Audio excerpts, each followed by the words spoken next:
ചന്ദ്രശേഖരൻ മുളച്ചത് ഒഞ്ചിയത്താണ്. ആ ഒഞ്ചിയത്തിൻ്റെ പ്രാധാന്യമുണ്ട്, നമ്മൾ അതാ കാണേണ്ടത്. ആ ഒഞ്ചിയത്തിന് കേരള ചരിത്രത്തിൽ, പ്രത്യേകിച്ച് കമ്മ്യൂണിസ്റ്റുകാരുടെ ചരിത്രത്തിൽ വളരെ പ്രാധാന്യമുണ്ട്. അങ്ങനത്തെ ഒരു മനുഷ്യനെ വെട്ടിക്കൊല്ലാൻ വേണ്ടി ഇവരെന്തിനു തുനിഞ്ഞു എന്ന് ചോദിച്ചാൽ നമുക്ക് ചെന്നെത്താൻ പറ്റുന്നത് അവർ മറ്റാർക്കോ വേണ്ടി അത് പ്രവർത്തിച്ചു എന്നുള്ളത് മാത്രമാണ്. ഇവർ കൊന്നവരാണ്, കൊല്ലിച്ചവരാര്, അത് ഈ കേസിൽ വളരെ പ്രധാനപ്പെട്ട ഒരു വിഷയമാണ്. ആ കൊല്ലിച്ചവരാരാണെന്നുള്ള അന്വേഷണത്തിലാണ് ഇതിൻ്റെ പിന്നിൽ CPMൻ്റെ നേതൃത്വം ഉണ്ട് എന്ന് അന്വേഷണ ഉദ്യോഗസ്ഥന്മാർ കണ്ടെത്തിയത്. ഈ ഗൂഢാലോചന പൊളിഞ്ഞു എന്നൊക്കെ പറയുന്നത് ശരിയല്ല. വേണമെങ്കിൽ അത് പ്രസംഗത്തിന് വേണ്ടിയും ആളുകളുടെ അടുത്തൊക്കെ പറഞ്ഞു നിൽക്കാനൊക്കെ വേണ്ടിയിട്ട് ഉപയോഗിക്കാം. ഗൂഢാലോചന ഒരു ദിവസത്തെ ഏതെങ്കിലും ഒരു പ്രവൃത്തിയിൽ മാത്രം അധിഷ്ഠിതമായിട്ടുള്ളതല്ല. മാടായിലും അവിടെയും ഇവിടെയൊക്കെ വേറെ ആരാ അവിടെ തെളിവിന് ആളെ കിട്ടുക? കണ്ട ആളുകൾ വേണ്ടേ ഒന്ന് പറയാൻ? അവരാ പറയുന്നത് ഇവിടെ വന്നിരുന്നു, ഇന്നടത്ത് ഓട്ടോറിക്ഷയിൽ വന്നിറങ്ങി, എന്നോട് ഓട്ടോറിക്ഷയിൽ കൊണ്ടുപോകാൻ വേണ്ടി പറഞ്ഞു, പാർട്ടി ഓഫീസിൽ എത്താൻ പറഞ്ഞു, പാർട്ടി ഓഫീസിലെത്തി, അവിടുന്ന് വേറെ 2 ഇന്ന ആൾക്കാർ വന്നു, അവർ കൂട്ടി കൊണ്ടുപോയി, അവൻ പറയാം ഞാൻ കൊണ്ടുപോയി ഇന്ന വീട്ടിൽ താമസിപ്പിച്ചു എന്ന് പറയുന്നതൊക്കെ CPMകാർ തന്നെയാണ്. അവരൊക്കെ കൂറുമാറി.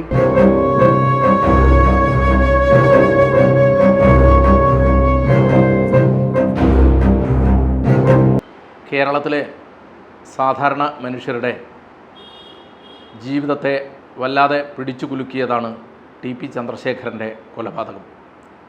2012 മെയ് 4 വള്ളിക്കാട്ട് തെരുവിൽ വെച്ചാണ് ചന്ദ്രശേഖരൻ രാഷ്ട്രീയ എതിരാളികളാൽ ക്രൂരമായി കൊല ചെയ്യപ്പെട്ടത്. ഒരുപക്ഷെ കേരളത്തിൽ ചന്ദ്രശേഖരൻ്റേതുപോലെയുള്ള ഒരു ചോര കേരളീയരോട് ഇത്രയധികം സംസാരിച്ചിട്ടുണ്ടാവില്ല. TP കൊലക്കേസ് വലിയ കോളിളക്കമാണ് ഉണ്ടാക്കിയത്. വിചാരണ കോടതിയിലെ പ്രോസിക്യൂട്ടറായിരുന്നു അഡ്വക്കേറ്റ് കുമാരൻകുട്ടി. അതേപോലെ ഹൈക്കോടതിയിൽ ഈ കേസിനെ നയിച്ചതും സ്പെഷ്യൽ പ്രോസിക്യൂട്ടറായി സേവനമനുഷ്ഠിച്ച കുമാരൻകുട്ടിയാണ്. അദ്ദേഹത്തെ കേരളീയത്തിൻ്റെ ഈ പരിപാടിയിലേക്ക് സ്നേഹത്തോടെ സ്വാഗതം ചെയ്തു.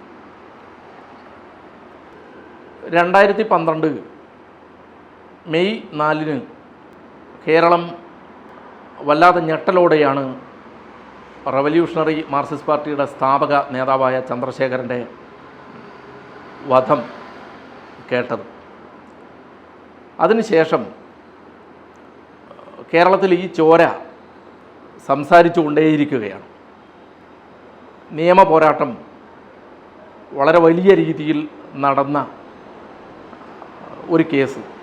ഈ കേസിൽ ഒരുപാട് പ്രത്യേകതകളുണ്ട്. ചന്ദ്രശേഖരൻ എന്ന് പറയുന്ന ഒരു വ്യക്തിയെ ഏതാണ്ട് 100-ലധികം ആളുകൾ ഗൂഢാലോചന നടത്തി കൊന്ന കേസ് എന്നാണ് പൊതുവെ വിലയിരുത്തപ്പെടുന്നത്. കാരണം ഇതിലെ പ്രതികൾ തന്നെ 77 ആളുകൾ ഉണ്ട്. ചുരുക്കം ചില ആളുകളെയാണ് ശിക്ഷിച്ചതെങ്കിൽ പോലും 77 ആളുകൾ പ്രതിപട്ടികയിലുള്ള ഒരു കേസാണ്. ഈ കേസിൻ്റെ നാൾവഴികൾ വക്കീൽ ഒന്ന് അടയാളപ്പെടുത്തിയാൽ നന്നായിരുന്നു. ഈ കേസിൻ്റെ ഒരു വലിയ പ്രത്യേകത എന്ന് പറയുന്നത് ഇതിൽ വധം നടപ്പാക്കിയിട്ടുള്ള 7 പേരുണ്ട്. അവർ 7 പേരും ശിക്ഷിക്കപ്പെട്ട ആളുകളാണ്. ഇന്ന് വെറും ആരോപണ വിധേയരല്ല. വിചാരണ കോടതിയും അതുപോലെ തന്നെ ഹൈക്കോടതി ഇവർ കുറ്റക്കാരാണ് എന്ന് തന്നെ കാണുകയുണ്ടായിട്ടുണ്ട്. ഈ 7 പേര് ഒരു മനുഷ്യന് വെട്ടിക്കൊല്ലാൻ വേണ്ടി കരാറെടുക്കുന്നു. എന്തിനാണ് അവരത് ചെയ്തതെന്ന് ചോദിച്ചാൽ സാധാരണയായി നമുക്ക് ഒരുപാട് കാരണങ്ങൾ പറയാം. ഒരു കൊലപാതകം നടക്കുന്നതിന് പല കാരണങ്ങളും ഉണ്ടാകും. നമ്മുടെ IPCയിൽ തന്നെ കൊലപാതകത്തിൻ്റെ നിർവചനം കൊടുത്തിട്ടുള്ളിടത്ത് ഇന്നിന്ന കാര്യങ്ങൾ കൊലപാതകമല്ല എന്ന് പറഞ്ഞുകൊണ്ട് ആ കൊലപാതകം എന്നുള്ള ആ ക്രൈമിന് എക്സെപ്ഷൻസ് കൊടുത്തിട്ടുണ്ട്, ഒഴിവുകൾ കൊടുത്തിട്ടുണ്ട്. ഞാനും നിങ്ങളുമായിട്ട് എന്തെങ്കിലും ഒരു കാര്യത്തിൽ പറഞ്ഞു, വളരെ സൗഹൃദത്തിൽ തുടങ്ങി, പക്ഷേ ആ സംസാരത്തിനിടയിൽ എന്തോ എനിക്ക് പറ്റാത്തതുണ്ടായി, അല്ലെങ്കിൽ എനിക്ക് പറ്റാത്തത് നിങ്ങളിൽ നിന്നുണ്ടായി. അതിൻ്റെ അടിസ്ഥാനത്തിൽ പെട്ടെന്നുണ്ടായിട്ടുള്ളൊരു പ്രകോപനത്തിൻ്റെ പേരിൽ ഞാൻ നിങ്ങളെ കുത്തുന്നു, അല്ലെങ്കിൽ അടിക്കുന്നു, നിങ്ങൾ മരണം വരിക്കുന്നു എന്നിരിക്കട്ടെ.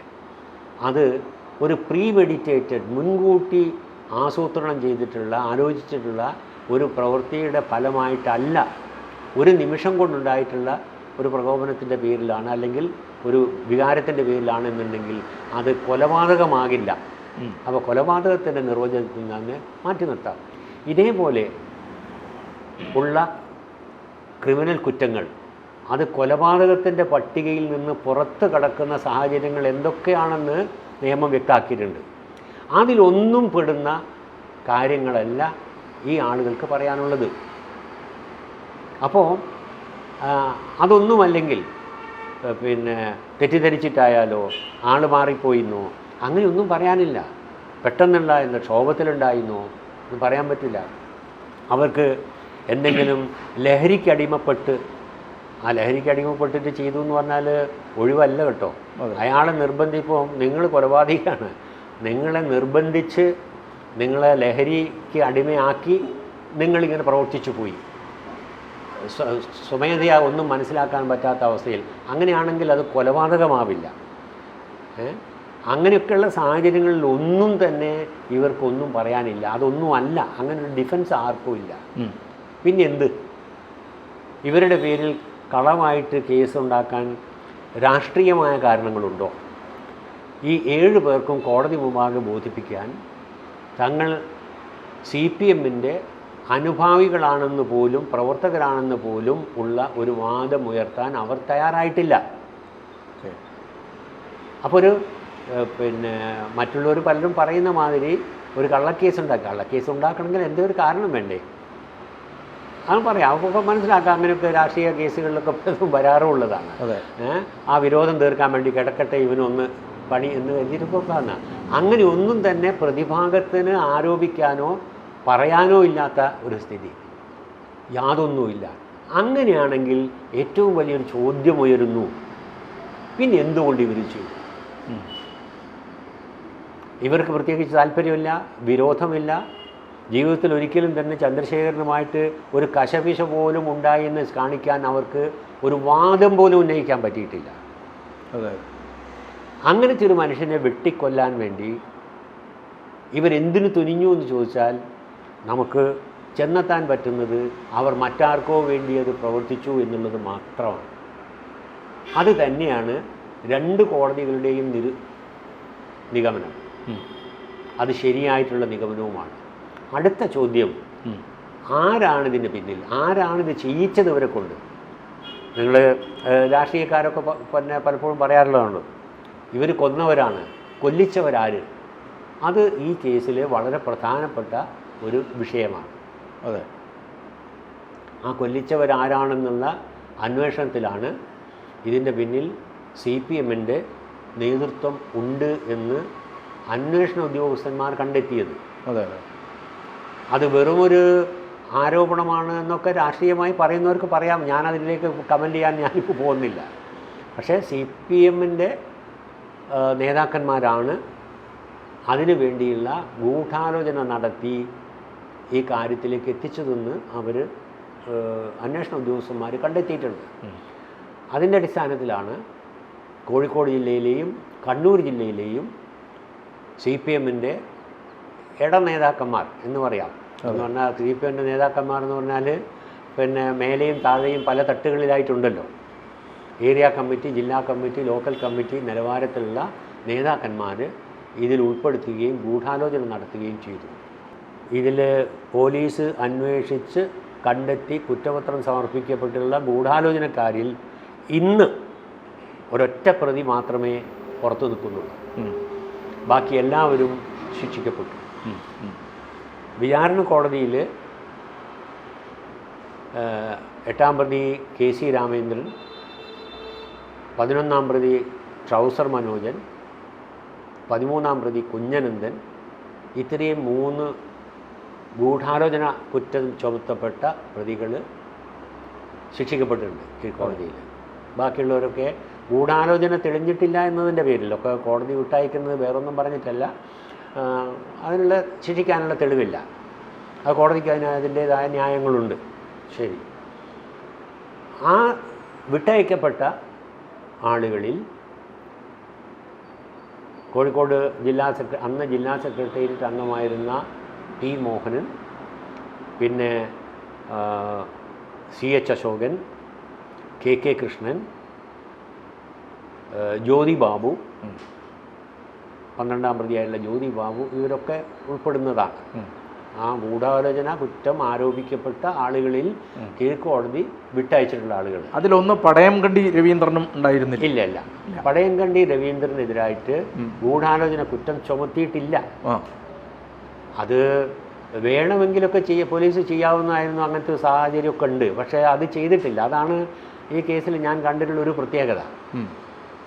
യഥാർത്ഥത്തിൽ ഗൂഢാലോചനയിൽ പങ്കെടുത്തു എന്ന് അന്വേഷണ ഉദ്യോഗസ്ഥർക്ക് ബോധ്യപ്പെട്ടില്ല, ഉത്തമ ബോധ്യം വരാത്ത കാര്യങ്ങളിൽ അവർ ചെയ്തിട്ടില്ല എന്ന് തന്നെയാണ് എനിക്കും തോന്നുന്നത്.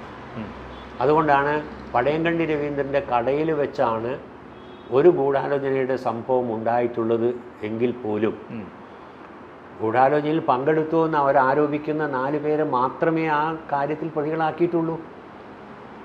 കടയുടമയായിട്ടുള്ള പടയംകണ്ടി രവീന്ദ്രൻ അക്കാര്യത്തിൽ ഗൂഢാലോചനയിൽ പങ്കെടുത്തു എന്നില്ല. അദ്ദേഹത്തിൻ്റെ പേരിൽ വേറെ വകുപ്പുകൾ പ്രകാരമുള്ള കേസ് വന്നിട്ടുണ്ട്. അത് എന്താന്ന് പറഞ്ഞാൽ ഈ കേസിൽ പിന്നെ ചന്ദ്രശേഖരനെ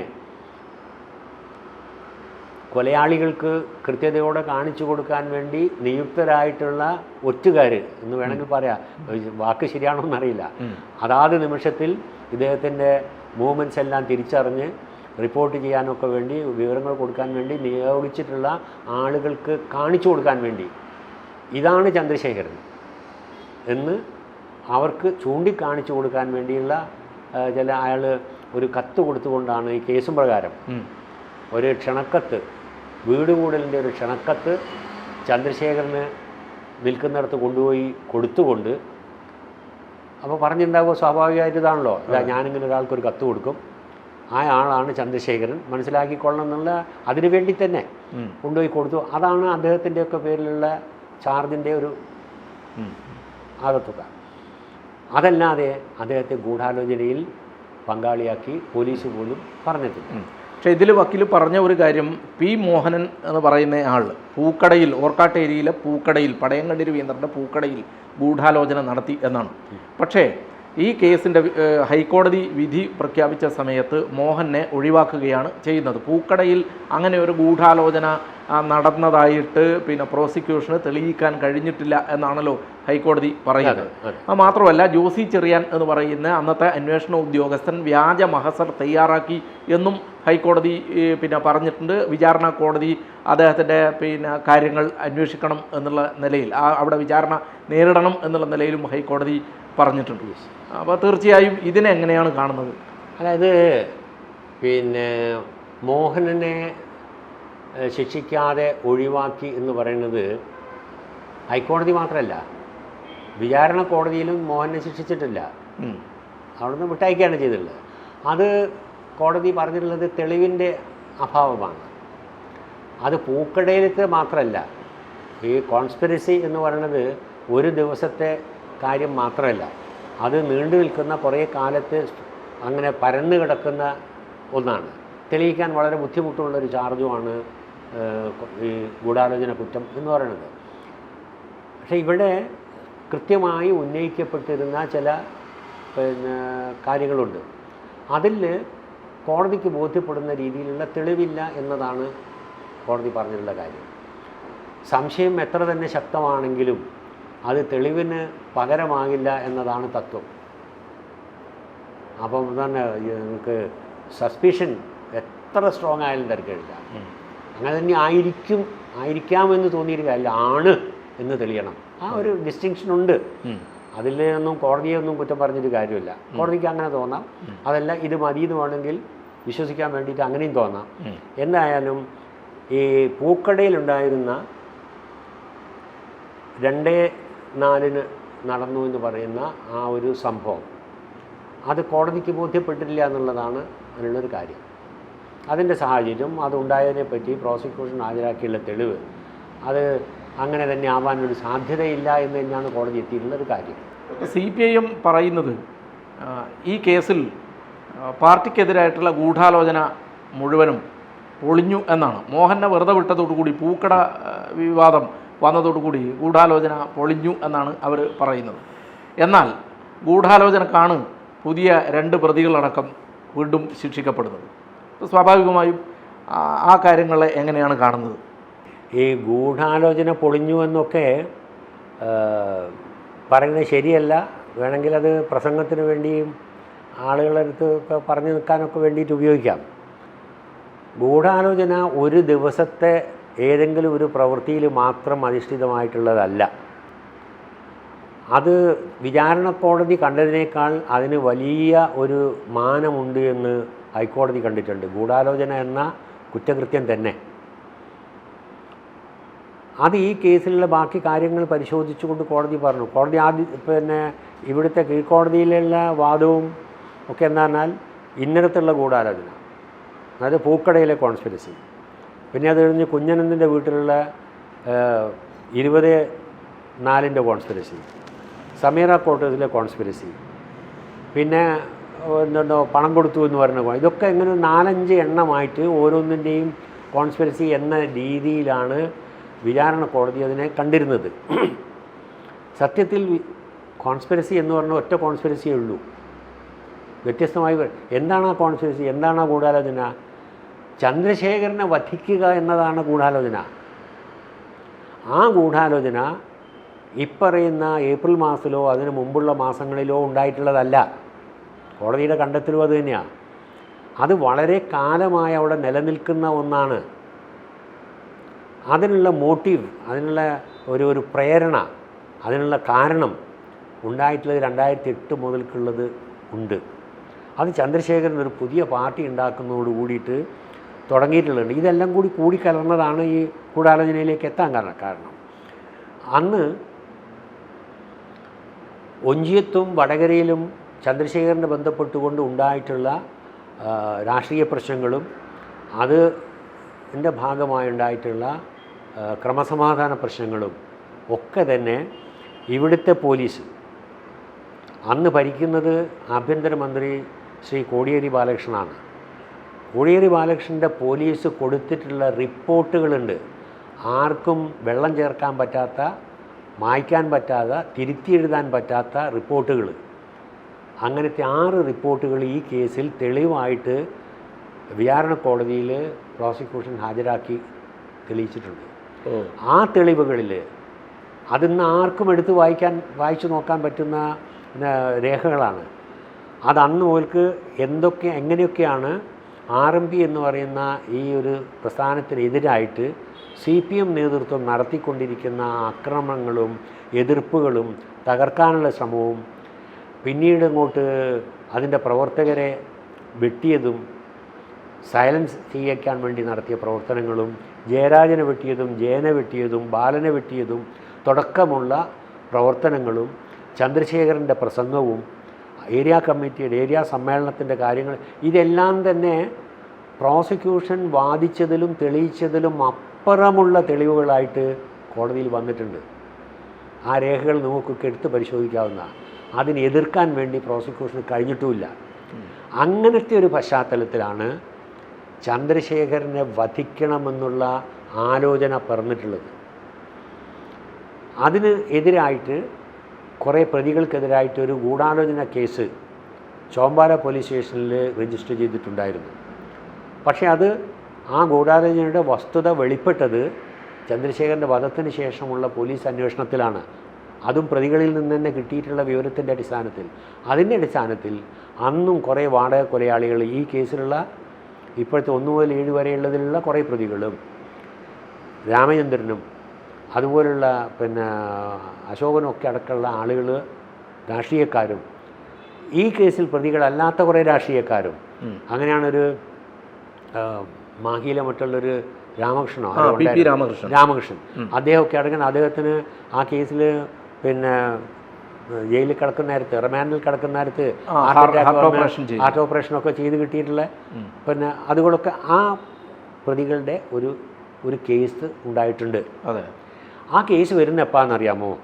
ഇതിനൊക്കെ ഒരു ചരിത്ര പശ്ചാത്തലമുണ്ട്, നാൾവഴികളുണ്ട്, നിങ്ങൾ മനസ്സിലാക്കണം.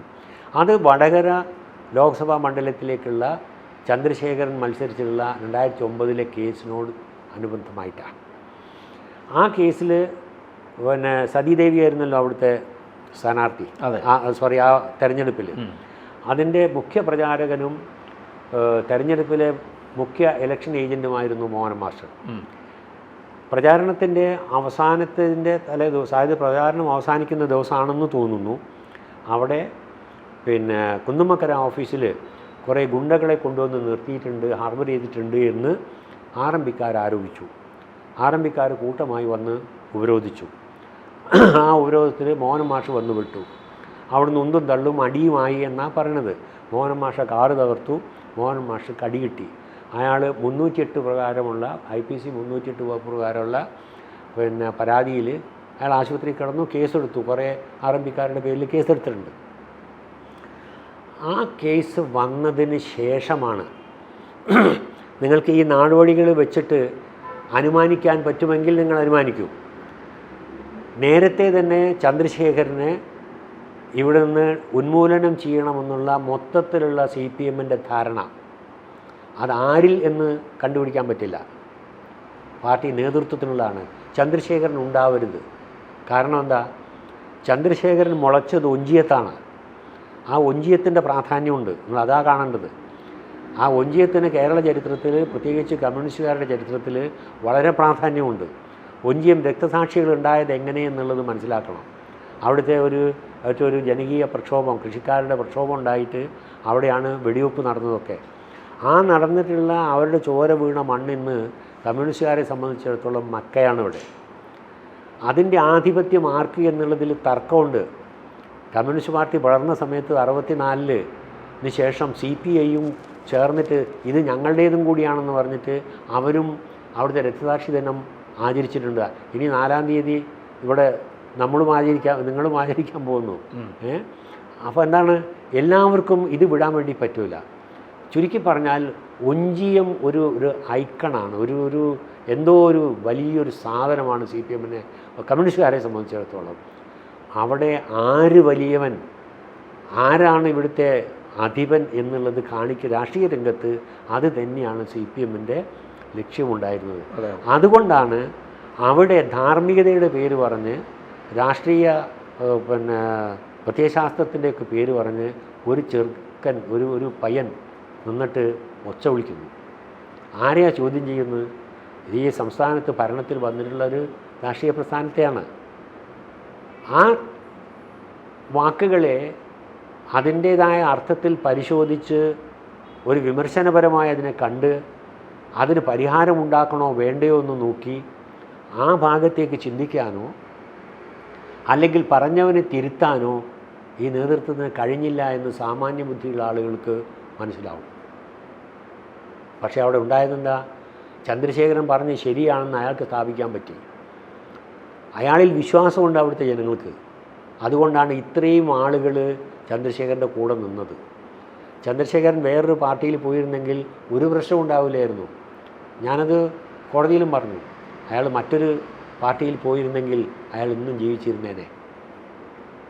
പക്ഷേ CPMനെ വെല്ലുവിളിച്ചുകൊണ്ട് പ്രത്യയശാസ്ത്രപരമായി ഞാനാണ് ശരി എന്ന് പറഞ്ഞ് ജനങ്ങളെ ബോധ്യപ്പെടുകയും ജനങ്ങളത് ബോധ്യപ്പെടുകയും ചെയ്തപ്പോൾ ഇയാളാണ് യഥാർത്ഥ കമ്മ്യൂണിസ്റ്റുകാരെന്ന് ജനങ്ങൾ വിശ്വസിച്ചു. അവിടെയാണ് CPMന് സഹിക്കാൻ പറ്റാതായത്. അതിനുള്ള മാർഗമെന്നുള്ള നിലക്കാണ് ഇയാളെ ഉന്മൂലനം ചെയ്യാൻ വേണ്ടി ഉള്ള ആലോചന വന്നത്. അത് നിലനിൽക്കെയാണ് മോഹൻ മാഷക്ക് അടികൊണ്ടത്. അതെ. അപ്പോൾ പാർട്ടിക്ക് മൊത്തത്തിലുള്ള ഒരു വിരോധം, ഇയാളെ തീർക്കണമെന്നുള്ള ആഗ്രഹവും ആവശ്യവും നിലനിൽക്കെ വ്യക്തിപരമായിട്ടുള്ള വിരോധവും കൂടി അവിടെ ജനിക്കുന്നു. അതിനെ തുടർന്ന് ഈ ഗൂഢാലോചന സംഭവം ഉണ്ടാകുന്നു. അത് നിലനിൽക്കെയാണ് ബാലനെ വീട്ടിൽ കയറി വെട്ടിയിട്ടുള്ളൊരു പ്രശ്നം ഉണ്ടായത്. ആ പ്രശ്നത്തിൽ 8-ാം പ്രതി രാമചന്ദ്രൻ പ്രതിയാണ്. അതെ. അയാളെ കളവായി ചന്ദ്രശേഖരൻ അയാളെ പ്രതിയാക്കിയതാണെന്നുള്ള കലശലായിട്ടുള്ള അഭിപ്രായവും വാദവും അതിൻ്റെ പരാതിയും വിരോധവും ഒക്കെ രാമേന്ദ്രനുണ്ടായിരുന്നു. രാമേന്ദ്രൻ കുറേ ദിവസങ്ങൾ ജയിലിൽ കടന്നു, റിമാൻഡിൽ. റിമാൻഡിൽ കടന്ന് പുറത്തിറങ്ങിയിട്ടുള്ള രാമേന്ദ്രന് കുന്നുമ്മക്കര പാർട്ടി ഓഫീസിൻ്റെ മുമ്പിൽ ഒരു ഒരു സ്വീകരണം വെച്ചു. ആ സ്വീകരണ യോഗത്തിൽ ആണ് ഈ തെങ്ങമ്പൂക്കുല പോലെ ചന്ദ്രശേഖരൻ്റെ തലച്ചോറ് റോട്ടിൽ ചെതറുന്നത് കാണേണ്ടി വരും എന്നുള്ള കെ കൃഷ്ണൻ്റെ പ്രസംഗമൊക്കെ ഉണ്ടായിട്ടുള്ളത്. എന്തായാലും ആ സംഭവത്തോടു കൂടി ഈ രാമചന്ദ്രൻ്റെ മനസ്സിലും ചന്ദ്രശേഖരൻ എന്ന വ്യക്തിയോടുള്ള പകയുണ്ടായി. പാർട്ടിക്കുള്ള പക, മോഹനമാഷക്കുള്ള പക, ഇദ്ദേഹത്തിനുള്ള പക, ഇതെല്ലാം കൂടി ഒന്നിച്ചു ചേർന്നപ്പോൾ ഇതെന്തെങ്കിലും ഒന്ന് ചെയ്തേ തീരൂ എന്നുള്ളിടത്തേക്ക് അവരെല്ലാം എത്തി. ഏകാഭിപ്രായമാണ് അവർക്കുള്ളത്. അതിന് വേണ്ടിയിട്ട് പലപ്പോഴായിട്ടുള്ള ആലോചിച്ച, നേരത്തെ ഉണ്ടായിരുന്ന ഗൂഢാലോചന ഉണ്ടായിട്ടും ഇനി ഇത് എന്ത് ചെയ്യും, എങ്ങനെ നമ്മൾ മുന്നോട്ട് പോകുന്നുള്ള അതിൻ്റെ എക്സിക്യൂഷന് വേണ്ടിയിട്ടുള്ള ഒരു ആലോചനയാണ് പൂക്കടയിൽ നടന്നു എന്ന് പ്രോസിക്യൂഷൻ ആരോപിച്ചിട്ടുള്ളത്. ഇവർ പറയുന്നത് ഇപ്പോൾ നിങ്ങൾ പറഞ്ഞ പ്രകാരമാണെങ്കിൽ അത് മാത്രമാണ് ഗൂഢാലോചന എന്നല്ലേ? അല്ല. ആ 2-ാം തീയതി ഏപ്രിൽ 2-ാം തീയതിത്തെ പൂക്കടയിൽ കൂടി എന്ന് പറയുന്ന കോടതി വിശ്വസിച്ചിട്ടില്ലാത്ത ആ ഗൂഢാലോചനയിലല്ലല്ലോ ജ്യോതിബാബു ഉള്ളത്. അതെ, ജ്യോതിബാബു, കുന്നോത്തുപറമ്പിലുള്ള ജ്യോതിബാബു അവിടുത്തെ പ്രമാണിയാണ് പാർട്ടിയുടെ. അദ്ദേഹം സമീറ ക്വാർട്ടേഴ്സിൽ 10-ാം തീയതി 10/2 അവിടെ കൊടിസുനിയും ബാക്കിയുള്ള ആൾക്കാരും എല്ലാം കൂടി കൂടിയിട്ടുള്ള രാമേന്ദ്രനടക്കം. രാമേന്ദ്രൻ ഇവിടുന്ന് അങ്ങോട്ട് ചെല്ലണമല്ലോ. രാമേന്ദ്രൻ്റെ വീട്ടിലേക്ക് ആൾ വന്നതല്ല. രാമേന്ദ്രനും ജ്യോതിബാബുവും പിന്നെ 1-ാം പ്രതിയും പിന്നെ 11-ാം പ്രതിയും ഒക്കെ കൂടി A3യും ഒക്കെ കൂടി ചേർന്നിട്ടുള്ള ഒരു ആലോചന അവിടെ നടക്കുന്നത്. അതിൽ അദ്ദേഹം പങ്കാളിയാണ്. അപ്പം ഗൂഢാലോചന എന്ന് പറഞ്ഞാൽ ഏതാണ് കൊലപാതകത്തിലേക്ക് നയിച്ചത് എന്ന് പ്രത്യേകം പറയേണ്ട കാര്യമില്ല. ഒരിക്കലൊരു ആലോചന ഉണ്ടായി. അതെന്താണ്? ചന്ദ്രശേഖരനെ വധിക്കുക എന്നുള്ളതാണ്. അതിൻ്റെ വിജയത്തിന് വേണ്ടി, അതിൻ്റെ നടത്തിപ്പിന് വേണ്ടിയുള്ള പല ആലോചനകളും കൂടിച്ചേരലുകളും പ്രവൃത്തികളും ഉണ്ടായിട്ടുണ്ട്. ഇതെല്ലാം ഗൂഢാലോചനയുടെ ഭാഗമാണ്. അതുകൊണ്ട് ഹൈക്കോടതിയും പറഞ്ഞിരിക്കുന്നത് ഒറ്റ ഗൂഢാലോചനയുള്ളൂ. അത് പൂക്കട ഗൂഢാലോചന എന്നോ സമീറ ക്വാർട്ടേഴ്സ് ഗൂഢാലോചന എന്നോ പിന്നെ വിശ്വസിച്ച ഗൂഢാലോചനയാണല്ലോ സമീറ ക്വാർട്ടേഴ്സ്. ഇപ്പോൾ നേരത്തെ തന്നെ വിചാരണ കോടതി വിശ്വസിച്ചാണ് പിന്നെ കുഞ്ഞനന്ദൻ്റെ വീട്ടിലുള്ള ഗൂഢാലോചന 20-ാം തീയതിത്തെ. അതൊക്കെ പിന്നെ വേറെ ഒന്നുകൂടി ഉണ്ട് കുഞ്ഞനന്ദൻ്റെ വീട്ടിലേക്ക് ഉണ്ടായിട്ടുള്ളത്. അതിനും വേണ്ടത്ര തെളിവ് ആ സാക്ഷി പറഞ്ഞത് അത്രത്തോളം ശരിയല്ല, അവൻ കുറേ തപ്പിപ്പോയി പറഞ്ഞിട്ടുണ്ട്. അതുകൊണ്ട് അതും മുഖവിലേക്ക് എടുത്തിട്ടില്ല എന്ന് പറഞ്ഞാൽ സംഭവമില്ല എന്നല്ല. സ്കോൾ ഡാറ്റ റെക്കോർഡ്സൊക്കെ കാണിക്കുന്ന ഇവരൊക്കെ അവിടെ ഉണ്ടായിരുന്നുള്ളതാണ്. എന്നാൽ അതും തെളിയിക്കപ്പെടാതെ പോയിട്ടുള്ളതാണ്. ഇതിൽ ഒരു പ്രധാനപ്പെട്ട കാര്യം കൂടെ ഉണ്ട്. കുഞ്ഞനന്ദൻ അകാരണമായി ശിക്ഷിക്കപ്പെട്ട ഒരാളാണെന്നും കുഞ്ഞനന്ദൻ ഏറ്റവും നല്ല ഒരാളാണ് എന്നും CPM പ്രചരിപ്പിക്കുന്നുണ്ട്. അതിലേറ്റവും പ്രധാനപ്പെട്ട ഒരു കാര്യം, കുഞ്ഞനന്ദനെതിരായി ശിക്ഷിക്കപ്പെടാനുള്ള സാഹചര്യം ഉണ്ടാക്കിയത് 2 RSSകാരുടെ മൊഴിയാണ് എന്ന് പറയുന്നു. അതുകൊണ്ട് RSSകാരും UDFും ചേർന്നിട്ട് RMPയുമായി ചേർന്നിട്ടാണ് കുഞ്ഞനന്ദനെ ശിക്ഷിച്ചതെന്നാണ് അവരുടെ വാദം. അതിലെത്രത്തോളം ശരിയുണ്ട്? എങ്ങനെ കോടതിക്ക് ഇപ്പോൾ RSSകാരനാണോ മറ്റേതാണോ എന്നുള്ള കാര്യമൊന്നും നോക്കേണ്ട കാര്യമില്ല. അത് കോടതി പറയുകയും ചെയ്തു.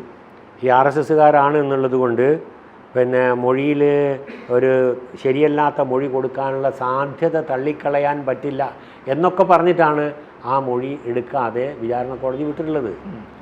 ഈ കോടതി അങ്ങനെയല്ല പറഞ്ഞത്. അവരേതോ ആകട്ടെ, ഈ നാട്ടിൽ പല ആളുകൾക്കും പല രാഷ്ട്രീയ അഭിപ്രായം ഉണ്ടാവും. അവർ പറഞ്ഞ മൊഴിയെ അതേപടി വിഴുങ്ങല്ല കോടതി ചെയ്യുന്നത്. കോടതിയിൽ അവർ കയറ്റി നിർത്തിയിട്ട് അവർ പറയുന്ന മൊഴിയെ എതിർവിസ്താരം ചെയ്ത്, സാക്ഷിയെ എതിർവിസ്താരം ചെയ്ത് അവർ പറയുന്നത് ശരിയല്ല എന്ന് കോടതിയെ ബോധിപ്പിക്കാൻ കഴിയുന്ന തരത്തിൽ ക്രോസ് വിസ്താരം നടത്തൽ മാത്രമേ ഇന്നത്തെ നിയമത്തിൽ നടപടിക്രമത്തിലുള്ളൂ. അതിന് വിധേയരാക്കിയല്ലോ ഇവരെ ഈ സാക്ഷികളൊക്കെ. എന്തെങ്കിലും ഒരു തരിമ്പ് അവരിൽ നിന്ന് അവർ പറയുന്ന കളവാണ്, അവരവിടെ എത്താൻ സാധ്യതയില്ല, ഇതൊക്കെയല്ലേ പറയാനുള്ളത്. ഇവർക്ക് പ്രത്യേക വിദ്വേഷം ഉണ്ടായിരുന്നു എന്നൊക്കെയുള്ളതിൽ നിരവധി ചോദ്യങ്ങൾ വന്നു. അവരതിന് ഉത്തരം പറഞ്ഞു. ആ സാക്ഷിയെ വിശ്വസിക്കാമോ ഇല്ലയോ എന്നുള്ള കാര്യത്തിൽ മൊഴിയുടെ അടിസ്ഥാനത്തിൽ ഒരു തരിമ്പും ഒരു പോറലും ഏൽപ്പിക്കാൻ കഴിഞ്ഞിട്ടില്ല. പിന്നെ രാഷ്ട്രീയമുള്ള ആൾക്കാർ നാട്ടിലെല്ലാവരും രാഷ്ട്രീയമായി ഡിവൈഡ് ചെയ്യപ്പെട്ടിട്ടുള്ളൊരു സമൂഹമാണ് നമ്മൾ. ഒന്നുകിൽ CPM, അല്ലെങ്കിൽ ഇത്തിരി കോൺഗ്രസ്, അല്ലെ BJP. ഇതല്ലാതെ വേറെ ആരെയും ഞങ്ങൾ നോക്കിയാൽ കാണുക? പ്യുവറായിട്ടുള്ള ഇൻഡിപെൻഡൻ്റ് എന്ന് പറഞ്ഞ ആൾ എവിടെയുണ്ട്? അപ്പോൾ അവിടെ ടെസ്റ്റ്, അതിൻ്റെ ഉരകല്ല് എന്താണ്? ആ സാക്ഷിമൊഴി വിശ്വസിക്കാമോ എന്നുള്ളത് തന്നെയാണ്. അത് ഇക്കാരണത്താൽ തള്ളിക്കളയേണ്ടതല്ല എന്ന് പറഞ്ഞിട്ടുണ്ട്. ഞാൻ പറയട്ടെ, എത്ര സാക്ഷികൾ ഇതിൽ CPMൻ്റെ അനുഭാവികളും പ്രവർത്തകരായുള്ള ആൾക്കാരുണ്ടെന്നറിയോ? അന്വേഷണം നടത്തുന്ന സമയത്ത് മുന്നോട്ട് വന്ന്, അന്ന് ഇത്രത്തോളം പാർട്ടി വിലക്ക് വന്നിട്ടില്ല അവർക്കൊക്കെ ചന്ദ്രശേഖരൻ കൊല്ലപ്പെട്ടതിലുള്ള അമർഷമുള്ള നാട്ടുകാരുണ്ട്. ആ ആളുകളാണ് തെളിവ് കൊടുത്തിട്ടുള്ളത്. ഇങ്ങനെയൊക്കെ ഉണ്ടായി, ഞങ്ങൾക്കിതറിയില്ലായിരുന്നു എന്ന് പറഞ്ഞിട്ടുള്ളത്. ആ സാക്ഷികളെയൊക്കെ കൂട്ടത്തോടെ കൂറുമാറ്റിച്ചത്, അതിനെപ്പറ്റി നിങ്ങൾ എന്താ പറയുക? ഇത് പിന്നെ പോലീസുകാർ ഉറക്കത്തിൽ എണീറ്റിട്ട് എഴുതി വെച്ചതാ, ഇങ്ങനെ ഒരാളുണ്ട്, അയാളെ കൊണ്ട് ഇന്നിങ്ങനെ മൊഴി കൊടുക്കാമെന്ന്? അതല്ലല്ലോ. അവർ മൊഴി കൊടുത്തിട്ടുള്ള സത്യമാണ്. അതിൻ്റെ പലതിൻ്റെയും വീഡിയോ റെക്കോർഡിങ് അവരുടെ കയ്യിലുണ്ട്, ഇവർ പറയുന്നത് കേട്ടിട്ടില്ലേ? പക്ഷെ കോടതിയിൽ വന്ന് ഞാൻ അങ്ങനെ പറഞ്ഞിട്ടില്ല എന്ന് പറയുമ്പോൾ, ഹേയ് നിങ്ങൾ പറഞ്ഞിട്ടുണ്ട് എന്ന് തെളിയിക്കാൻ പിന്നെ സാധിക്കില്ല. പക്ഷെ ഇത്രയേറെ സാക്ഷികൾ കൂറുമാറിയ കേസും വളരെ അപൂർവം ആയിരിക്കില്ലേ? അത് ശരിക്കും വലിയ ഈ കേസ് നടത്തിപ്പിൽ വലിയ പ്രതിബന്ധം ഉണ്ടാവുമല്ലോ. സാക്ഷികൾ പറഞ്ഞിട്ടില്ലെങ്കിൽ ശിക്ഷിക്കാൻ പറ്റില്ല. അതാണ് നമ്മളെ ഈ പിന്നെ ഒളിവിൽ പാർപ്പിച്ചിട്ടുള്ള ആളുകൾക്കൊക്കെ വിടുതൽ കിട്ടാനുള്ള കാരണം. എല്ലാം CPMൻ്റെ പ്രവർത്തകന്മാരാണ്. മാടായിലും അവിടെയും ഇവിടെയൊക്കെ വേറെ ആരാ അവിടെ തെളിവിന് ആളെ കിട്ടുക? കണ്ട ആളുകൾ വേണ്ടേ ഒന്ന് പറയാൻ? അവരാ പറയുന്നത് ഇവിടെ വന്നിരുന്നു, ഇന്നടത്ത് ഓട്ടോറിക്ഷയിൽ വന്നിറങ്ങി, എന്നോട് ഓട്ടോറിക്ഷയിൽ കൊണ്ടുപോകാൻ വേണ്ടി പറഞ്ഞു, പാർട്ടി ഓഫീസിൽ എത്താൻ പറഞ്ഞു, പാർട്ടി ഓഫീസിലെത്തി, അവിടുന്ന് വേറെ 2 ഇന്ന ആൾക്കാർ വന്നു, അവർ കൂട്ടി കൊണ്ടുപോയി, അവൻ പറയാം ഞാൻ കൊണ്ടുപോയി ഇന്ന വീട്ടിൽ താമസിപ്പിച്ചു എന്ന് പറയുന്നതൊക്കെ CPMകാർ തന്നെയാണ്. അവരൊക്കെ കൂറുമാറി സ്വാഭാവികമായി. ഒരുപക്ഷെ ഇത് തന്നെ ആയിരിക്കില്ല കേരളത്തിലെ രാഷ്ട്രീയ കൊലപാതകങ്ങളിൽ പല ആളുകളും ശിക്ഷിക്കപ്പെടാതിരിക്കാനുള്ള സാഹചര്യവും. കാരണം ഓരോരോ പ്രദേശത്തെയും നിങ്ങളിത് പറഞ്ഞതുപോലെ പൊളിറ്റിക്കൽ കമ്പാർട്ട്മെൻറ്റിലായിട്ടുള്ള ആളുകൾ മൊഴി കൊടുക്കുന്ന സമയത്ത് ആ മൊഴി പിന്നീട് മാറ്റപ്പെടുന്നു. അത് മജിസ്ട്രേറ്റിൻ്റെ മുന്നിൽ കൊടുക്കുന്ന മൊഴിയാണെങ്കിലും പോലീസിന് കൊടുക്കുന്ന മൊഴിയാണെങ്കിലും ഇതെല്ലാം സംഭവിക്കാം. അപ്പോൾ ഞാൻ പറഞ്ഞു വന്നത് പിന്നെ ഈ ഗൂഢാലോചനയുടെ കാര്യത്തെ പറ്റിയാണ്. ഒരു ഗൂഢാലോചന രൂപപ്പെട്ട് കഴിഞ്ഞാൽ അതിൽ പെട്ടിട്ടുള്ള ആളുകൾ ബാക്കി നടത്തുന്ന ഈ പ്രവൃത്തിക്ക് വേണ്ടി, ഈ ലക്ഷ്യത്തിന് വേണ്ടി പ്രവർത്തിക്കുന്ന എല്ലാം ഗൂഢാലോചനയുടെ ഭാഗമാണ്. ഇതെല്ലാം കൂടിയിട്ടുള്ളത് എൻറ്റയർ ഹോൾ, അതാണ് കോൺസ്പിരസി. അങ്ങനെ വ്യക്തമായിട്ട് വളരെ വിശാലമായ തലത്തിൽ ഈ കോൺസ്പിരസി എന്ന് പറയുന്ന കുറ്റകൃത്യത്തെ കാണുമെന്ന് ഹൈക്കോടതി പറഞ്ഞിട്ടുണ്ട്. അതുകൊണ്ടാണ് സമീറ കോട്ടേഴ്സിൽ നടന്ന കോൺസ്പിരസി, ഇവര് പറയുന്ന മാതിരി പൂക്കട കോൺസ്പിരസിയാണ്, അതോടുകൂടി പോയില്ലേ? അത് അവരുടെ പഴയ പൊളിഞ്ഞ വാദമാണ്. ആ കോൺസ്പിരസിയിൽ ചില കാരണത്താൽ ഇത് വിശ്വസിച്ചുകൂടാ. ഇങ്ങനെ പറയുമോ? ഈ ഒരൊറ്റ സംശയമാണ് കോടതിക്ക്, വേറെ ഒന്നും ഉണ്ടായിട്ടില്ല. അതിനൊക്കെ വേണമെങ്കിൽ മൊഴിയെടുത്ത് വായിച്ചു നോക്കാം. അതിലൊന്നും പ്രശ്നമില്ല. ഇതിങ്ങനെ വരാനൊരു സാധ്യത ഇല്ലല്ലോ. പിന്നെ അവരിങ്ങനെ ഒരു ആക്ഷേപവും പറയുന്നു, ഈ മാസ്റ്റർ തയ്യാറാക്കിയത് ശരിയല്ല എന്ന്. ഇത് രണ്ടും കൂടി ആകുമ്പോൾ ചെറിയൊരു സംശയം, ആ സംശയത്തിൻ്റെ അടിസ്ഥാനത്തിൽ ഇവർ ശിക്ഷിക്കേണ്ട എന്നാണ്. സംശയത്തിൻ്റെ ആനുകൂല്യം എപ്പോഴും പ്രതിക്ക് കൊടുക്കണമെന്നാണ് നമ്മൾ നിയമം പറഞ്ഞത്. പൂർണ്ണമായും വിശ്വാസത്തിലെടുത്ത് അംഗീകരിക്കപ്പെടാത്ത തെളിവാണെങ്കിൽ സംശയത്തിന് ഉണ്ടെങ്കിൽ ആ സംശയത്തിൻ്റെ ഗുണം പ്രതിക്ക് കൊടുത്ത് അവന് വെറുതെ വിട്ടേക്കണം, പൊയ്ക്കോട്ടെ. 1000 കുറ്റവാളികൾ വെറുതെ വിട്ടാലും ഒരു നിരപരാധി ശിക്ഷിക്കപ്പെടാൻ പാടില്ല എന്നുള്ള മഹത്തായ ഒരു ദർശനത്തിൻ്റെ അടിസ്ഥാനത്തിലാണ് നമ്മുടെ ക്രിമിനൽ ജൂറിസ്പ്രുഡൻസ് നിൽക്കുന്നത്. അപ്പോൾ ഇതിങ്ങനെ ഉള്ളി തൊലിക്കുന്ന മാതിരി അവരിത്തിരി കേടുണ്ട്, അത് പോട്ടെ അതിൽ കാമ്പായിട്ട് ഒരു കേടുമില്ലാത്ത തെളിവ് തന്നെ തേടി പോവുകയാണ് കോടതി ചെയ്തത്.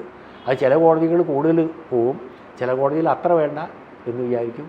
അതിൻ്റെ തെളിവ് പരിശോധിക്കുന്നതിൻ്റെ ഒരു രീതി അത് വ്യത്യാസമുണ്ട്. അല്ലാതെ ഗൂഢാലോചന പൊളിഞ്ഞിട്ടേ ഇല്ല. ഗൂഢാലോചന അന്നത്തേക്കാൾ കൂടുതൽ തെളിഞ്ഞു.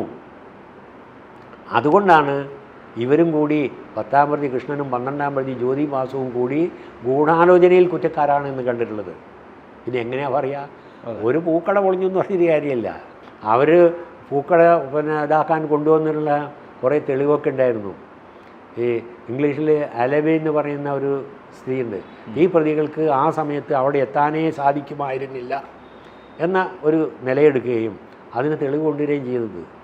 ആ ഫോട്ടോഗ്രാഫർ ഭാസ്കരനെയൊക്കെ വിസ്തരിച്ചില്ലേ, ആ ഒരൊറ്റ ഫോട്ടോയും കോടതി വിശ്വസിച്ചിട്ടില്ല. കാരണം ആ പൊളിഞ്ഞു. അതുപോലുള്ള അതുകളൊക്കെ കൃത്രിമമായിട്ട് ഉണ്ടാക്കാൻ സാധ്യതയുണ്ട് എന്ന് ഞാനും തെളിയിച്ചിട്ടുണ്ട് കോടതിയിൽ. അതൊരു പ്രതിഭാഗം പറയുന്ന മാതിരിയാണ് അലവിയിലെ തെളിവെടുക്കുക. പ്രോസിക്യൂട്ടർ പറയുന്നത് പ്രതിക്ക് വേണ്ടി വാദിക്കുന്ന മാതിരി തന്നെ പറയാം. അതുകൊണ്ട് സംശയം ഉണ്ടാക്കി, അതുകൊണ്ട് അതെടുത്തില്ല.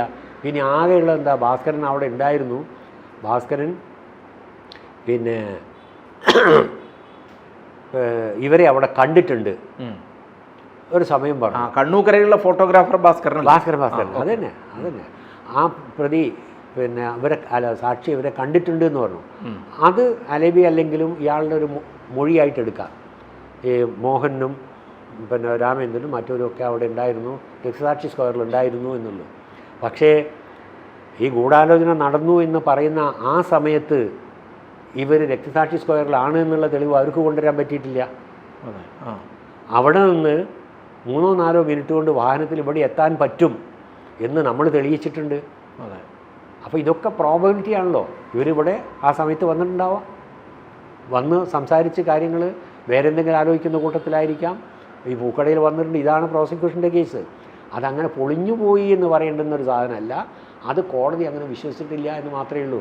പലതും വിശ്വസിക്കാത്തതുണ്ട്.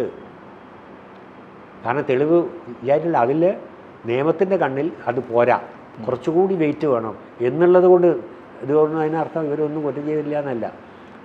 അപ്പോൾ അങ്ങനെ പിന്നെ ഈ ഗൂഢാലോചനയിൽ എല്ലാ പ്രതികളും അതിൻ്റെ ഒരു പ്രത്യേകത മനസ്സിലാക്കേണ്ടത്, ഈ എല്ലാ ഗൂഢാലോചനക്കാരനും തമ്മിൽ കണ്ടോളണമെന്നില്ല.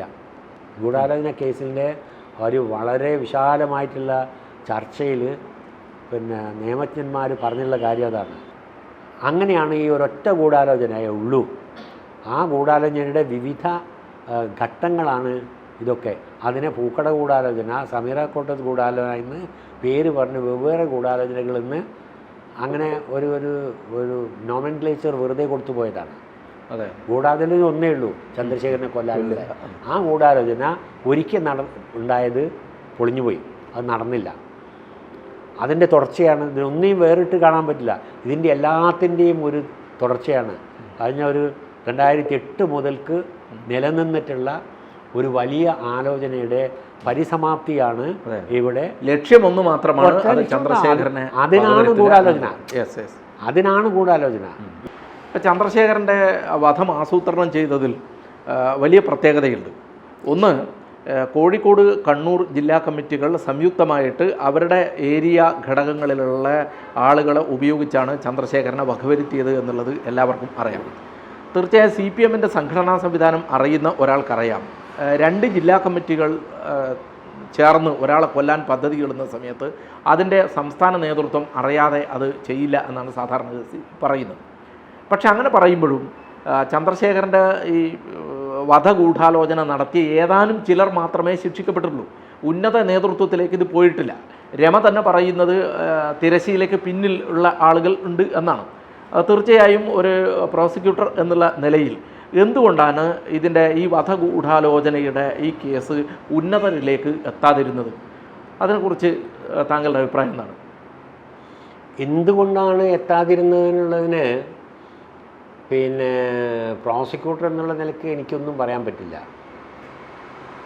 അത് എത്താനുള്ള സാധ്യത ഉണ്ടായിരുന്നു എന്നാണ് പോലീസ് കോടതിയിൽ കൊടുത്തിട്ടുള്ള കുറ്റപത്രത്തിൽ പറയുന്നത്. ആ കുറ്റപത്രത്തിൻ്റെ അവസാനത്തെ വാചകവും അതിൻ്റെ കൺക്ലൂഷനും ഈ കേസിൽ ഇതിൽ കുറ്റം ചുമത്തപ്പെട്ടിട്ടുള്ള പ്രതികൾക്ക്, ഗൂഢാലോചനയിൽ പങ്കെടുത്ത പ്രതികൾക്ക് പുറമെ മറ്റാരെങ്കിലും ഗൂഢാലോചനയിൽ പങ്കാളികളായിട്ടുണ്ടോ എന്ന കാര്യം അന്വേഷിക്കുന്നുണ്ട്. അന്വേഷണം കഴിയുന്ന മുറയ്ക്ക് അത് സംബന്ധിച്ചുള്ള റിപ്പോർട്ട് കോടതിക്ക് സമർപ്പിക്കുന്നതാണ് എന്ന് എഴുതിക്കൊണ്ടാണ് ആ കുറ്റപത്രം അവസാനിക്കുന്നത്. അത് പിന്നെ പോലീസിന് അധികാരമുണ്ട് അങ്ങനെ ചെയ്യാൻ. പക്ഷെ അത് ചെയ്ത് കണ്ടിട്ടില്ല ഇതുവരെയും. ഇന്നുവരെയും ആ അന്വേഷണം നടന്നതായിട്ട് ഒരു വിവരവും ഇല്ല. ഇനിയിപ്പോൾ ആർക്കെങ്കിലും സർക്കാരിനോ പോലീസിനോ ഉണ്ടെങ്കിൽ അത് പ്രോസിക്യൂട്ടറുടെ പരിധിയിൽ ഇതുവരെ ശ്രദ്ധയിൽ ഇതുവരെ വന്നിട്ടില്ല. അല്ല, ഈ കേസിൽ ഏറ്റവും പ്രധാനപ്പെട്ടത് മറ്റ് കേസുകളിൽ നിന്ന് വ്യത്യസ്തമായി ഒട്ടേറെ ഡിജിറ്റൽ തെളിവുകൾ പരിശോധിച്ച ഒരു കേസാണ് ഇത്. അങ്ങനെ ഡിജിറ്റൽ തെളിവുകൾ പരിശോധിക്കുന്ന സമയത്ത് ആ ഘട്ടത്തിൽ ചന്ദ്രശേഖരൻ്റെ കൊലപാതകം നടന്ന അന്ന് രാത്രി അതിന് മുമ്പും നടന്നിട്ടുള്ള ഒരുപാട് ഫോൺ കോളുകൾ ഉണ്ട്. അപ്പോൾ രമേശ് ചെന്നിത്തലയെ പോലെയുള്ള ആളുകൾ പറഞ്ഞത് ഈ ഫോൺ കോളുകളുടെ ഡീറ്റെയിൽസ് പ്രൊവൈഡർമാർ ലഭ്യമാക്കിയില്ല, അതുകൊണ്ടാണ് ശങ്കർ റെഡ്ഡിയെ പോലെയുള്ള ഒരു സ്പെഷ്യൽ ടീമിന് ഇത് അന്വേഷിച്ച് കൃത്യതയിൽ എത്താൻ കഴിയാതിരുന്നത് എന്നാണ് അദ്ദേഹം പറഞ്ഞത്. ഈ ഡിജിറ്റൽ തെളിവുകൾ എല്ലാം ഉണ്ടായിട്ടും എന്തുകൊണ്ട് ഇതിങ്ങനെ മൂവ് ചെയ്യാൻ പറ്റുന്നില്ല എന്നുള്ളതാണ്. അല്ലാതെ ശങ്കർ റെഡ്ഡിയുടെ അന്വേഷണമൊന്നും തന്നെ ഈ കേസിൻ്റെ വിചാരണയിൽ ഒരു വിഷയമായി വന്നിട്ടില്ല. ശങ്കർ റെഡ്ഡി അന്വേഷിച്ചു എന്ന് പറയുന്നത് ഞാൻ മനസ്സിലാക്കുന്നത് ഇത് സംബന്ധിച്ച് വേറൊരു ക്രൈം രജിസ്റ്റർ ചെയ്തിട്ടുണ്ട് എന്നാണ്. എടച്ചേരി പോലീസ് സ്റ്റേഷനിൽ വേറൊരു കേസ് രജിസ്റ്റർ ചെയ്ത് അതിൻ്റെ മേലാണ് ശങ്കർ റെഡ്ഡിയുടെ അന്വേഷണം നടത്തിയത് എന്നാണ് ഞാൻ മനസ്സിലാക്കുന്നത്. കാരണം അതിൻ്റെ ഒരു രേഖയും ഈ കേസിലേക്ക് വന്നിട്ടില്ല. അതുകൊണ്ട് ഇതിൻ്റെ ഭാഗമായിട്ട് എനിക്ക് പറയാനും പറ്റില്ല. അത് വേറൊരു ഇൻഫർമേഷനാണ്. അത് ആ രീതിയിൽ തന്നെ അത് കൈകാര്യം ചെയ്യേണ്ടതുണ്ട്. അപ്പോൾ ടി.പി. ചന്ദ്രശേഖരൻ്റെ വിചാരണയിലിരുന്ന കേസ്, കുറ്റക്കാരാണെന്ന് കണ്ട കേസ്, വിധി പ്രസ്താവിച്ച ആ കേസിൽ ശങ്കർ റെഡ്ഡിയുടെ അന്വേഷണം 1% പോലും ഇതിലേക്ക് വന്നിട്ടില്ല. പിന്നെ ഡിജിറ്റൽ തെളിവുകൾ ഉണ്ടായിരുന്നു എന്ന് പറഞ്ഞു. അത് താങ്കളിപ്പോൾ പറഞ്ഞ മാതിരി മറ്റ് ഗൂഢാലോചനക്കാരിലേക്ക് എത്താൻ വേണ്ടിയിട്ട് ആ ഡിജിറ്റൽ തെളിവുകൾ, അതായത് കോൾ ഡാറ്റ റെക്കോർഡ്സാണ് പ്രധാനമായിട്ടും എനിക്ക് തോന്നുന്നു നിങ്ങൾ ഉദ്ദേശിച്ചത്. അതുകൾ കിട്ടിയില്ല എന്നൊക്കെ പറയുന്നത് ഈ ട്രായ് നിർദ്ദേശപ്രകാരം 1 വർഷം മാത്രമേ സർവീസ് പ്രൊവൈഡർമാർ ഈ കോൾ ഡാറ്റ റെക്കോർഡ്സ് കൊടുക്കേണ്ടതുള്ളൂ. അത് അണ്ടർലൈൻ ചെയ്യാൻ അവർ കൊടുക്കാൻ അത്ര മാത്രമേ ബാധ്യസ്ഥരായിട്ടുള്ളൂ. അതിലപ്പുറം കൊടുക്കേണ്ട എന്നാണ് അവർക്ക് നിർദ്ദേശം. എന്ന് വെച്ചാൽ അതിലെ റെക്കോർഡുകൾ, ഈ സ്റ്റോർ ചെയ്തിട്ടുള്ള വിവരങ്ങൾ അതിലെ അവരുടെ കമ്പ്യൂട്ടറുകളിൽ ഇല്ല എന്നല്ല അതിനർത്ഥം, അതുണ്ട്. നിങ്ങൾ ഇത്ര കൊടുത്താൽ മതി എന്നുള്ള ട്രായുടെ നിർദ്ദേശമുണ്ട്. അതാണ് ടെലിഫോൺ റെഗുലേറ്ററി അതോറിറ്റി അവരാണ് നിർദ്ദേശിക്കുന്നത്. അത് ഇവിടുത്തെ അതിൻ്റെ നോഡൽ ഓഫീസേഴ്സൊക്കെ വന്നപ്പോൾ പറഞ്ഞിട്ടുണ്ട് ട്രായ് നിർദ്ദേശം ഞങ്ങൾക്ക് അത്രയേ ഉള്ളൂ, അതിനപ്പുറം ഞങ്ങൾക്ക് കൊടുക്കാൻ പറ്റില്ല എന്ന്. അതിനപ്പുറത്തുള്ളത് കൊടുക്കണമെന്നുണ്ടെങ്കിൽ പറയേണ്ടവർ പറഞ്ഞാൽ കൊടുക്കുമെന്നാണ് അതിൻ്റെ ലോജിക്ക്. ഇവിടെ ഉണ്ട് സാധനം, പക്ഷേ നാട്ടുകാർക്കൊക്കെ കൊടുക്കാൻ ഇത്രയേ ഉള്ളൂ, നമുക്ക് ഇത്രയേ അധികാരമുള്ളൂ. ശരി, എന്നാൽ അപ്പുറത്തുള്ള തരണമെങ്കിലോ ആ മേലെയുള്ള ആൾക്കാർ പറയണം. അവർ പറഞ്ഞാൽ കൊടുക്കാൻ തയ്യാറാണ്. അത് സ്വാഭാവികമായിട്ട് നമുക്ക് പറയാവുന്നതല്ലേ. അവിടെ ഉണ്ടെങ്കിൽ എടുക്കാൻ. അത് കിട്ടിയിരുന്നെങ്കിൽ ശ്രീ രമേശ് ചെന്നിത്തല പറഞ്ഞ മാതിരി ഉള്ള തെളിവുകൾ ചിലപ്പോൾ വരുമായിരുന്നിരിക്കാം.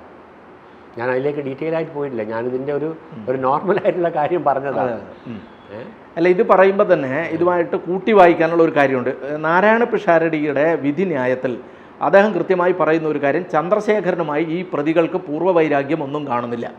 അങ്ങനെ പൂർവ്വവൈരാഗ്യം ഒന്നും കാണാതിരിക്കുന്ന സ്ഥിതിയിൽ ഇതിൻ്റെ മോട്ടീവ് എന്താണ്? ഇതൊരു രാഷ്ട്രീയ കൊലപാതകം ആണെങ്കിൽ ഇതിൻ്റെ ഫർദർ അന്വേഷണം നടക്കേണ്ടതാണ് എന്ന് നാരായണ പിഷാരടി പറയുന്നുണ്ട് എന്നാണ് ഞാൻ മനസ്സിലാക്കിയത്. തീർച്ചയായും ഹൈക്കോടതി ഇത്തരം ഒരു കേസിലെ അന്തിമ വിധി പുറപ്പെടുവിക്കുന്ന സമയത്ത് ഇതിൻ്റെ തുടർ അന്വേഷണം കൂടി നടത്തേണ്ടതാണ് എന്ന് ഹൈക്കോടതി പറയേണ്ടതായിരുന്നു. നിങ്ങൾ അത് ഉന്നയിച്ചോ എന്നുള്ള കാര്യം സാധാരണക്കാർക്ക് അറിയാൻ താല്പര്യമുണ്ട്. അതിലെന്താന്ന് പറഞ്ഞാൽ തുടരന്വേഷണം നടത്തണോ വേണ്ടയോ എന്നുള്ളത് ഈ കോടതി അപ്പീൽ പരിഗണിക്കുമ്പോൾ പറയേണ്ടുന്നൊരു കാര്യമേ അല്ല. അത് തെറ്റിദ്ധരിക്കണ്ട. ബാക്കി അന്വേഷണം നടത്തൂ എന്ന് പറയാൻ കോടതിക്കാവില്ല. കോടതിയുടെ മുമ്പിൽ വന്നുള്ള തെളിവ് എന്തിനൊക്കെ പര്യാപ്തമാണ്, എന്തിനൊക്കെ അപര്യാപ്തമാണ്, ആ കാര്യങ്ങൾ കോടതി നോക്കി അത് വളരെ നന്നായി പരിശോധിച്ചു, അതിനുള്ള വിധി കൽപ്പിക്കുകയും ചെയ്തു. അതുകൊണ്ടാണല്ലോ വിചാരണ കോടതിയിൽ വെറുതെ വിട്ടിരുന്ന 2 പ്രതികളെ, അതായത് കെ കൃഷ്ണൻ എന്ന് പറയുന്ന 10ാം പ്രതിയെയും ജ്യോതി ബാബു എന്ന 12ാം പ്രതിയെയും അവർ കുറ്റക്കാരാണ് എന്ന് മേൽക്കോടതി കണ്ടു, ഹൈക്കോടതി കണ്ടു. അത് പുതുതായിട്ടുള്ള വേറെ തെളിവിൻ്റെ അടിസ്ഥാനത്തിലല്ല. കീഴ്ക്കോടതിയിൽ ഹാജരാക്കിയിട്ടുള്ള തെളിവുകൾ പുനഃപരിശോധിച്ച് കുറേ കൂടി വിശദമായി പരിശോധിച്ചപ്പോൾ ആ കേസിൻ്റെ എല്ലാ സാഹചര്യങ്ങളും പഠിച്ചുകൊണ്ട് ഇവരും കൂടി ഉണ്ട്. അതിൽ ചില സമീറ ക്വാർട്ടേഴ്സിൽ നടന്നു എന്ന് പറയുന്ന ഒരു 10-ാം തീയതി, ഓർമ്മ ശരിയാണ്, 10/4/12 നടന്നിട്ടുള്ള ഒരു കൂടിയിരിപ്പും ആലോചനയും അത് തന്നെയാണല്ലോ ഗൂഢാലോചന എന്ന് പറയുന്നത്. അതിൽ ജ്യോതിബാബു ഉണ്ട് എന്ന് അതിൽ സാക്ഷി പറഞ്ഞിട്ടുണ്ട്. അവരവിടെ ഈ എല്ലാവരും ഒത്തുചേർന്നിരുന്നു എന്നുള്ളതിന് ഡിജിറ്റൽ തെളിവുകളുണ്ട്. കാരണം അവിടെ എന്ന് പറഞ്ഞാൽ ഈ തെളിവ് വരുന്ന നേരത്ത് ഇന്ന സ്പോട്ടിലുണ്ടെന്നല്ല, ഇന്ന ടവറിൻ്റെ കീഴിൽ, അതൊരു സാഹചര്യമാണ് കാണിക്കാൻ. ഈ ആളുകളൊക്കെ തന്നെ ഇപ്പം ഈ ചിന്താവളപ്പ് ഏരിയയിലുണ്ട് എന്ന് കാണിക്കുന്ന രീതിയിലുള്ള ഒരു തെളിവ്. അത് ഇന്ന ബിൽഡിങ്ങിൽ നിന്നല്ല കാണുക. അങ്ങനെയാണ് ഇതിന് ഒരു ശക്തമായിട്ടൊരു സാഹചര്യം. പിന്നെ കണ്ടയാൾ പറയുന്നു ഇവരെല്ലാവരും അവിടെ ഉള്ളതായിട്ട് ഞാൻ കണ്ടിരിക്കുന്നു. ആ മൊഴി വിശ്വസിക്കുകയും ആ മൊഴി വിശ്വസിക്കുന്നതിന് ആധാരമായിട്ടുള്ള ഈ സാഹചര്യം സപ്പോർട്ടിങ് എവിഡൻസാണത്. അതും വെച്ചുകൊണ്ട് സമീറ ക്വാർട്ടേഴ്സിൽ 10-ാം തീയതി ഒരു കൂടിയിരുന്നു എന്നുള്ളത് തെളിവ് മേൽക്കോടതി അംഗീകരിച്ചു. വിചാരണ കോടതി അതിൽ സംശയം പ്രകടിപ്പിച്ചു. അത് അങ്ങനെ വരാൻ സാധ്യതയില്ല. പിന്നെ ആ പറഞ്ഞിട്ടുള്ള സാക്ഷികളുടെ രാഷ്ട്രീയം വേറെയാണ്, ഇവർക്കെതിരായിട്ട് പറയാനുള്ളൊരു സാധ്യത ഉണ്ടാകും, അതുകൊണ്ട് അത് വിശ്വസിച്ചുകൂടാ എന്നൊക്കെ പറഞ്ഞിട്ട് ഉള്ള കാണുന്നില്ല. അങ്ങനെ ചെറിയൊരു ധാരണ പശുവും കോടതിക്ക് ഉണ്ടായിരുന്നു എന്ന് തോന്നുന്നു, അതാ വിശ്വസിക്കാൻ വേണ്ടി.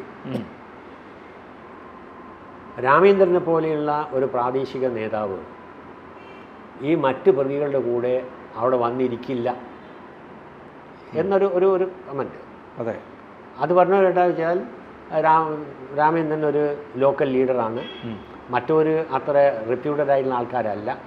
ഞാൻ അതിനെപ്പറ്റിയല്ല കമൻറ്റ് ചെയ്യുന്നത്. അവരുടെ കൂടെ ഇരിക്കാൻ ഇദ്ദേഹം വരില്ല എന്നുള്ളതാണ് അവിടെയുള്ള പെശകായിട്ടുള്ള കാര്യം. ഞാനത് ചൂണ്ടിക്കാണിക്കുകയും ചെയ്തു ഹൈക്കോടതിയിൽ. രാമേന്ദ്രൻ ലോക്കൽ ലീഡറാണ്. എവിടുത്തെ? ചൊക്ലിയിലല്ല, ഈ സംഭവം നടക്കുന്ന ചൊക്ലിയിലാണ്. രാമേന്ദ്രൻ ലോക്കൽ ലീഡറായിട്ട് പ്രാദേശിക നേതാവായിട്ടുള്ള കുന്നുമക്കരയിലാണ്. അതെ, പലപ്പോഴും ഇയാളുടെ ലോക്കൽ ലീഡറാണെന്നുള്ള പരാമർശം വരാറുമുണ്ട്. അതെവിടെ? അപ്പോൾ ചൊക്ലിയെ സംബന്ധിച്ചിടത്തോളം ഇയാൾ സ്ട്രേഞ്ചറാണ്, അപരിചിതനാണ് അവിടെ. അപ്പോൾ ആ പറഞ്ഞ ഒരു കമൻറ്റ് അയാൾക്ക് ആ സന്ദർഭത്തിൽ ചൊക്ലിയിൽ ബാധകമല്ല. അയാൾ നിങ്ങളോ ഞാനോ പോകുന്ന മാതിരി അറിയപ്പെടാത്ത ഒരു മനുഷ്യൻ എന്നുള്ളതിലപ്പുറം ഒരു പ്രാദേശിക നേതാവ് അവിടെ പോയിരുന്നു എന്ന് പറയാനേ പറ്റില്ല. അതൊരു പെശകായിരുന്നു ആ കോടതിയുടെ ഭാഗത്ത്. അങ്ങനെയുള്ള എല്ലാം കൂടി മൊത്തത്തിലുള്ള ഒരു തോന്നലാണല്ലോ ഇത് വിശ്വസനീയമാണോ അല്ലയോ എന്നുള്ളത്. ഞാനൊരു ചെറിയ കാര്യം പറഞ്ഞു എന്നേ ഉള്ളൂ. അങ്ങനെയാണ് അത് വിചാരണ കോടതി അത് വിശ്വസിച്ചുകൂടാ എന്ന് പറഞ്ഞു. പക്ഷേ അത് വിശ്വസിക്കാമെന്ന് മേൽക്കോടതി കണ്ടു.